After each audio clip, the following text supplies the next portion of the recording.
Hello রাজ মাই শিশুরাম Das channel. তো আশা করি সবাই ভালো আছো, তো ভালো থাকো। দুর্গা পূজার শুভেচ্ছা জানাচ্ছি। তো যাই হোক, এই পূজাটা কিন্তু কোন জায়গায় আছে তোমরা তো নিশ্চয়ই হয়তো কেউ কেউ জানো না, কেউ কেউ জানো। তো এটা হচ্ছে আমাকে শিমলাগুড়ি রাম ভরসা হাই রোডের এখানে।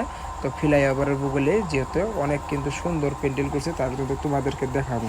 তো এই প্যান্ডেলটা এত সুন্দর করছে, মানে এটা 50 বছর পুরা হইলো, তার লিগে অনেকটাই সুন্দর প্যান্ডেল করছে। তো যাই হোক, ভালো লাগছে দেখে, তার জন্য আমি নিজেও দেখবো আর তোমাদেরকে সবাইকে দেখাবো। তো দেখে নাও কীরকম হয়েছে প্যান্ডেলটা, আমি সম্পূর্ণ আজকে ভালো করে তোমাদেরকে দেখাবো।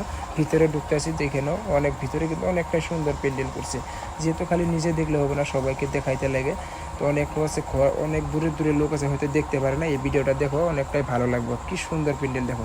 তো আমি ভিতরে ঢুকে আইলাম, ভিতরে ঢুকে দেবী মা দুর্গা মারে দেখাবো।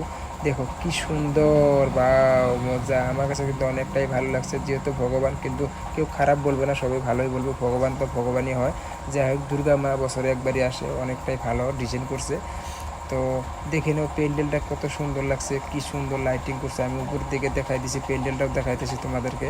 তো দেখে নাও কীরকম হয়েছে, আর নিশ্চয়ই একটা কমেন্ট করতে। আর এটা হয়েছে বাজারে 1 নম্বর বাবুপাড়া যুব সমাজে। এটা কিন্তু অনেক বেশি, আরও বেশি ভালো করছে। আর এই ঠাকুরটা কিন্তু কলকাতার থেকে আনা হয়েছে, অনেকটাই ভালো দুর্গা মা।